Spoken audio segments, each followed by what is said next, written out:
Who's actually getting the most out of a high-end TRX40 board, and who would be better off steering clear? If you're sitting at a desk wondering whether you should drop a few $100 on a motherboard that promises gaming, audio, video production all in one package, you're not alone. The decision often feels like a gamble: spend big and hope the board lives up to the hype, or stick with something more modest and risk hitting a ceiling when you finally need extra lanes or more RAM. Link is in the description if you want to check the product details on Amazon. First off, let's talk about the situation most buyers find themselves in. You've probably watched a bunch of YouTubers push their Threadripper rigs, brag about 64-core rendering speeds, and flash RGB that looks like a mini concert. The next step is the motherboard, and that's where the real trade-offs appear. A board that supports the 3-gen Threadripper line like the one we're reviewing today offers the raw connectivity you need for multi-GPU setups, massive storage arrays, and a crazy amount of RAM. But the question is whether the features that sound great on paper translate into a smooth day-to-day experience, especially when the price tag climbs into the four-figure range. If you're a professional video editor or a 3D artist who regularly runs render farms on a single workstation, the capacity to install up to 256 GB of DDR4 across 8 slots is a serious advantage. Imagine a timeline that stretches for hours, dozens of layers of effects, and a need to keep everything in memory without swapping to disk. On a board that actually supports that amount of RAM, those renders finish noticeably faster because the CPU never has to pause and wait for data.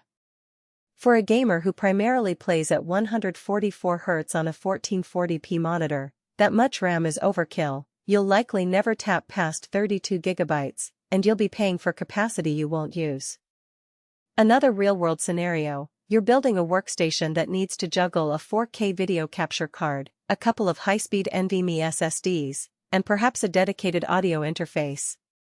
The board's 8 USB 2.0 ports sound impressive, but in practice most of those ports are relegated to legacy devices, think keyboards or older controllers. If you need USB 3.2 Gen 2 for fast external drives, you'll find yourself reaching for a PCIe add-in card anyway. The inclusion of PCIe 4.0 slots does give you the bandwidth for next-gen graphics cards and storage, and that's where the board shines for anyone who wants to push 2 RTX 4090s in SLI or run multiple M.2 drives at full speed. In a test I read about a content creator who could copy a 2 TB video file from one NVMe drive to another in under a minute, thanks to the full PCIe 4.0 lane allocation. Now, let's talk about the downsides you might run into after you've already unboxed the thing. The board is built from high-quality materials and resists corrosion, which is great if your PC sits in a warmer room or you've ever had dust clog up connectors. However, the same robust construction makes the board heavier and bulkier, meaning you need a full tower case with ample clearance. If you were hoping to fit a TRX40 board into a mid-tower or a compact workstation, you'll run into clearance issues with the VRM heatsinks and the large I/O shield. That's a hidden trade-off that catches a lot of first-time buyers off guard. Power delivery is another practical concern. The TRX40 platform can draw a lot of juice, especially when you pair a 3990X with multiple GPUs.